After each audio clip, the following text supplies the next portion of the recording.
So we continue with perfect competition. So today we're going to cost and supply curves in a perfect competition.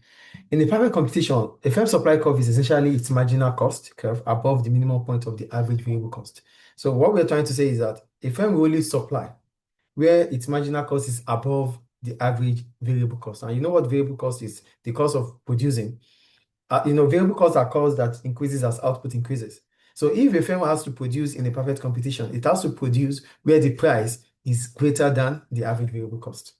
So the MC of a production, the marginal cost of production is the lowest price at which a firm would be prepared to supply at any extra unit of output. This means price must be above the average variable cost, which I just explained. So in a perfect competition, firms, even if they're not making profit, they will still supply in as much as their price is able to cover up for their average variable cost. So the firm will shut down if the price falls below the average variable cost, the firm will shut down and produce nothing. So the point here is that in a perfect competition, because there's the cost curve, firms will only produce if their marginal cost is that means the price is above, if the marginal cost or the price or the MR is above the average variable cost. So even if they are not making a profit, they will still produce. But as soon as the marginal cost is below the average variable cost, that means the price. If the price falls below the average variable cost, they wouldn't have any other choice than to shut down. So that is why they shut down temporarily in the short run. So a firm will consider shutting down temporarily in the short run if the price falls slightly below the average variable cost. Because when the price falls slightly below the average variable cost, it simply means you are not even covering for your variable cost. So when you cannot cover for your variable cost, why are you producing goods? Do you understand? So that is supply in the perfect competition. So they supply in the perfect competition only when price or MC is above the variable cost. Is it clear? Yeah. Okay. So our MC, I wrote, the MC curve represents the additional cost of producing one more unit of output. So in a perfect competition, a firm maximizes profit by producing where MC equals to MR. We talked about that already. So in a perfect competition, we only have supply where MC equals to P. So our average variable cost curve, the AVC shows the average variable cost per unit. So when we talk about average variable cost, it is VC divided by Q. So that means the cost of producing a unit of that output. You compare it with the price of that output. So, we produce this pen. The average variable cost of this pen is 5. We have to sell it above 5. If we are unable to sell it above 5, then we should consider temporarily shutting down. So that is the point they are making here. So the breakdown is this. For a firm in the short run, there's profit maximization for supply. So in a private competition, firms are price takers, meaning they must accept the market price. So to maximize profit, they produce the quantity where MC equals to P. Firms in a perfect competition are price takers. So which simply means they have to sell at the market price. So whatever they supply, it has to be the quantity that will give them MC equals to P. So whatever the extra output they produce or they supply, they cannot sell above the price. So that's why every now and then they produce where MC equals to Q. That's for the marginal cost. Then the average variable cost. A firm will only produce in the short run if the price is greater than or equals to the average variable cost. So the condition to produce in the short run for a firm is that if the price is greater than the average variable cost or is equals to the average variable cost. If the price is greater than the average variable cost, it means you are making a supernormal profit. If the price is equal to the average variable cost, it simply means you are able to cover up for the cost of production. So at that point in time, a firm would consider to continue production.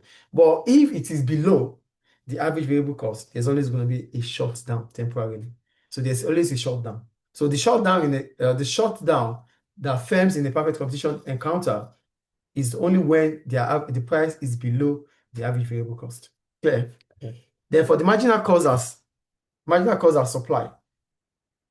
Since the firm adjusts its output to where MC equals to P, the MC curve above the AVC curve becomes its supply curve. So there's only supply curve if our MC equals to P. That is only when we have supply. So if cost is increasing for firms in the short run, they will stop supply. supply would reduce because firms are temporarily going to stop supplying and output will fall in the short run. So we have supply in the short run only when our MC is above AVC. We don't have supply in the short run if our MC is below AVC. I think it's clear. Then the industry supply. The market or industry supply curve is in a perfect competition is derived by summing the individual firms which are the MC curves above the AVC. So not everything that we've talked about is still the same thing. Like you have to produce only when, and remember, in a perfect competition, a firm is only a part of that industry. So that means when we're talking about the industry, we have to sum all the firm's outputs together. So that is where our MC the MC in that industry must be above the AVC. Is it clear? Yeah. Then we have the short run, short down. Excuse me, please. Yeah, so look at the graph here. We have the average cost, the average variable cost. Firms will only continue to produce at this point because the average cost is below the average variable cost. And the point to sell is horizontal. This is price. So there's only supply here because this is where the marginal cost equals to the output. So any point above it will still increase this because our marginal cost is above the AC and the AVC. Firms will still produce at this point. But below it, they will be shut down. That is when shutdown comes in. I think it's clear. Yeah. So that takes us to profit maximizing the equilibrium in the short run.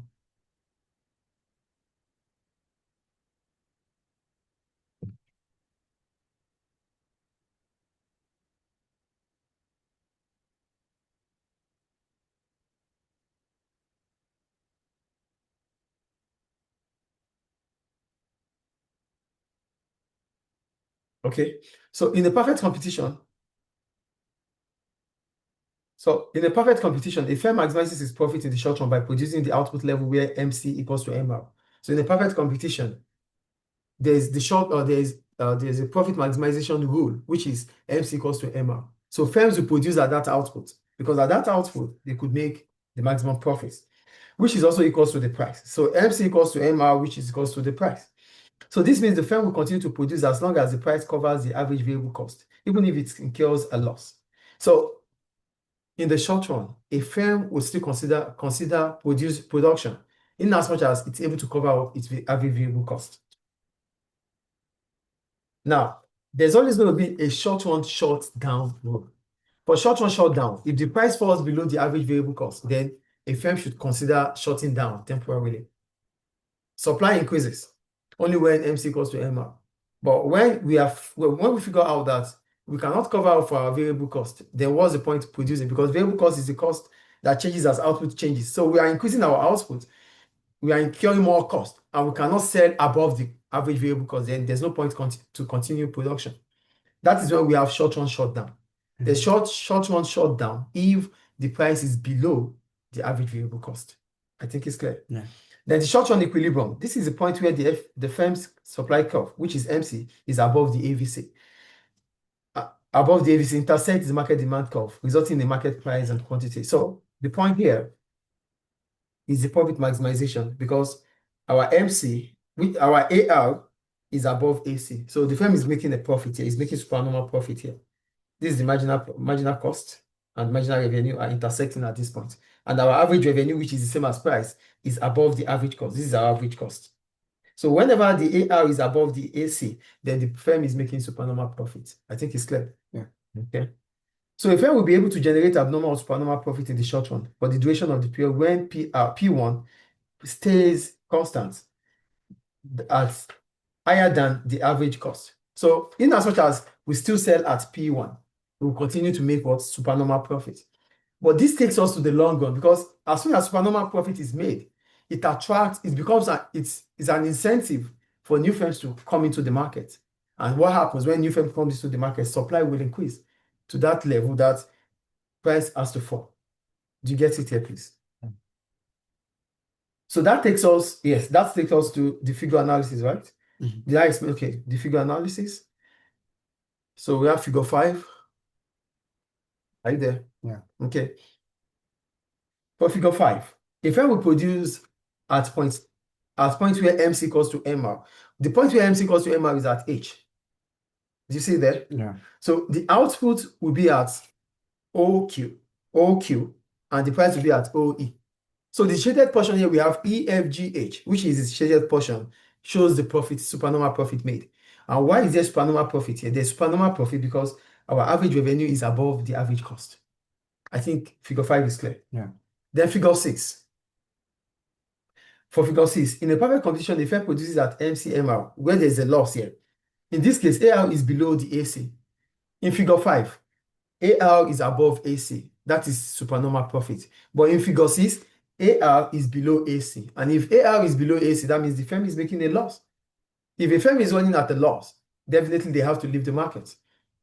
Do you understand? Yeah. So the point is, figure 5 explains that a firm is running at what? Is running at profit because the AC, the AR is above the AC. But in figure 6, our AR is below the AC. Is it clear? Yeah. Is it clear, please? Yes, sir. Okay. So this is it here.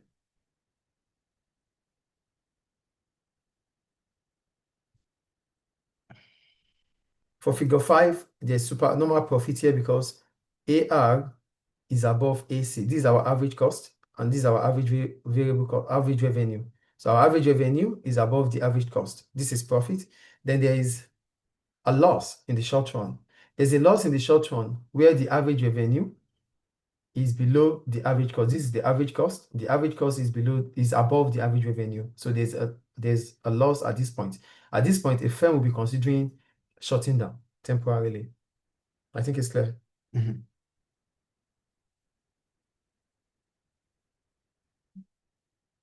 So that takes us to profit maximization. Maximizing equilibrium in the long run, right? No. Okay.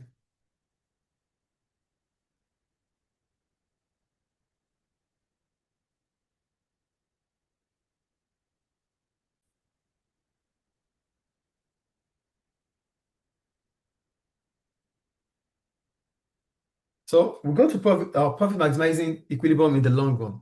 In a perfect competition market, in a perfect competitive market, the profit maximizing equilibrium is in the long run. In the long run occurs when price equals to both marginal cost and average total cost. So which will result in zero economic profit for firms. So in the long run, it doesn't start in the long run, it starts from the short run. So in the short run, it's either firms are making loss or they are making supernormal profit. Supernormal profit will incentivize new firms to come into the market. So in the long run, prices have to equals to MC equals to ATC. So most of the time in the long run, firms are always productive efficient. But in the short run, they are always allocative efficient because in the short run, they only produce where P equals to MC. But in the long run, they only have to cover up for their cost. Because at that point in time in the long run, especially following a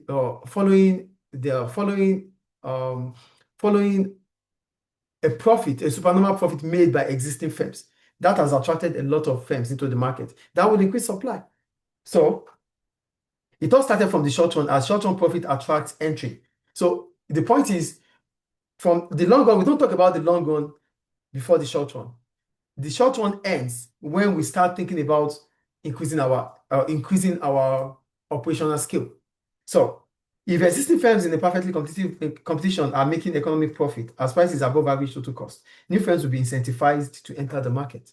So why will firms have to only cover up for their average cost in the long run? They have to cover for the average cost in the long run because in the long run, a lot of firms have entered following supernormal profit made by existing firms. So that will increase supply. And if supply increases in the long run, what happens? Price is expected to fall. So increase supply, lower prices. So the entry of new firms increases the overall market supply, which in turn drives down the price, the market price. So what will still happens in the long run?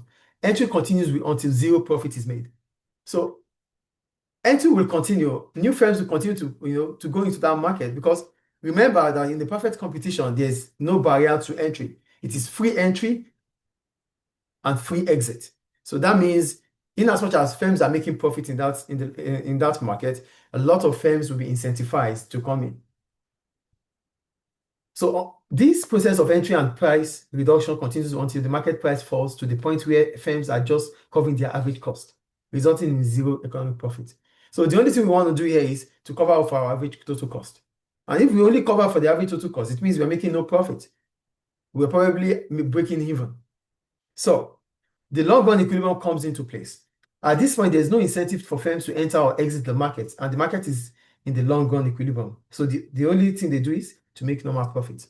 So in the long run, firms would not be able to make normal profit, either based on the fact that there's profit made by existing firms or there's a loss made by existing firms in the short run. So either ways, in the long run, firms are not expected to make supernormal profit. Supernormal profit or profit maximization only occurs in the short run. Do you get the point I'm making here, please? Yeah. So that takes us to the explanation of figure 7 and figure 8. Are you there? Yeah.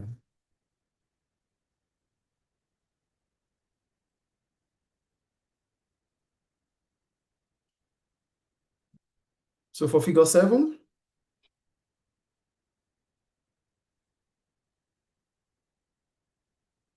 figure 7. Figure 7 explains long-run equilibrium following short-run losses. So if there's short-run losses, what happens?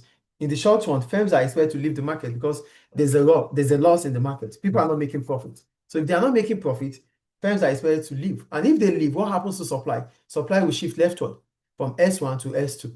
So because supply is shifting leftward from S1 to S2, why is it easy for firms to leave when they are not making profit? It's easy for them to leave because in a perfect competition, there is no barrier to entry or exit. Do you understand? Yeah. So now that they are leaving, when they leave, what happens? Supply reduces.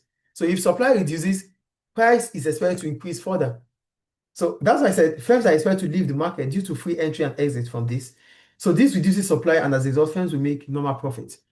If supply reduces, price can still be the same, but price is expected to rise based on the fact that the quantity available in the market has reduced.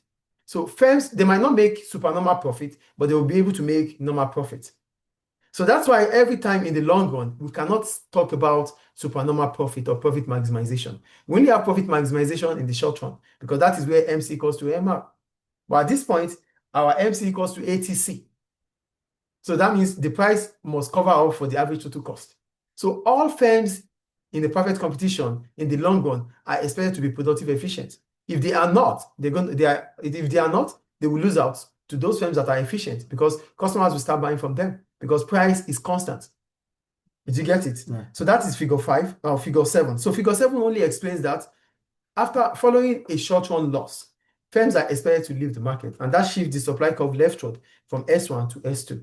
And as a result of that, look at the price now. The price is likely to increase from P to PE. So there's going to be a new equilibrium price. But at that point in time, it's still between MC and the long-run average cost. So it's still the same. So they're only going to make a normal profit, not supernormal. Do you get it? Do you get it, please? Yeah. Then, in figure 8, long-run equilibrium following short-run supernormal profit. Supernormal profit will attract new firms. And if new firms are coming in, supply curve will shift rightward from S1 to S2 in the industry. So there's, the industry, an industry is a combination of different firms. So if a new firm is coming in, if new firms are coming into that market, it will increase the supply in the market. It will increase supply in the industry. And supply will continue to increase until the point where there will be zero profit. So as soon as there's zero profit, price will also fall from P to PE. So firms will only able to cover up for their average cost. At that point in time, there's no reason for us to leave or stay. So new firms might not want to come in, and old firms might be reluctant to leave. Do you understand? Okay. So as a result of that, they will only make normal profit. So after following a loss or profit, firms are expected to make normal profits in the perfect competition.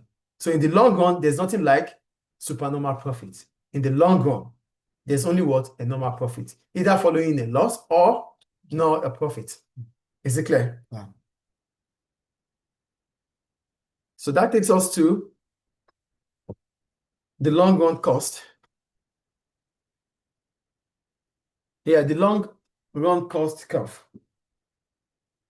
So the long run cost curve, firms in the perfect competition are expected to have identical cost in the long run. So the firms which is unable to reduce its cost is expected to leave the market.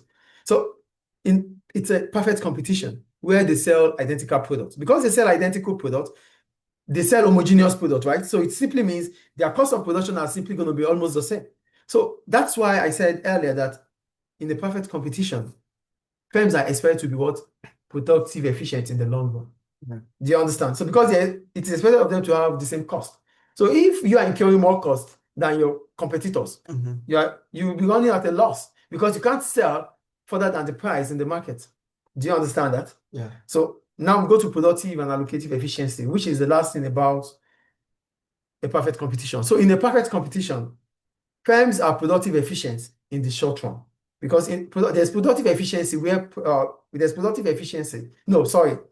Their firms are expected to be allocative efficient in the short run. Why? Because in the short run, price is expected to be equal to the marginal cost. So firms will only produce the quantity that the market is willing to buy. That is what we call allocative efficiency. Yeah. Do you understand? Yeah. So in the short run, a firm will be allocative efficient because it produces where price equals to MC. But in the long run, the firm is expected to produce at an output where the average cost is the minimum. So it will be productive efficient. So firms are expected to be productive efficient in the long run, while allocative efficient in the short run. They are allocative efficient in the short run because they only produce where P equals to MC. So whatever output you are producing, you have to sell at the market price, which simply means you are producing what the market is willing to buy. That is allocative efficient. But for the long run, because you might not be able to make supernormal profit, you have to produce at the lowest possible cost. Is it clear? Yeah. Any question about that? No. So that ends perfect competition.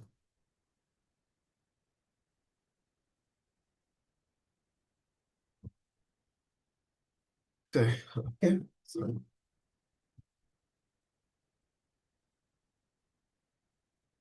okay.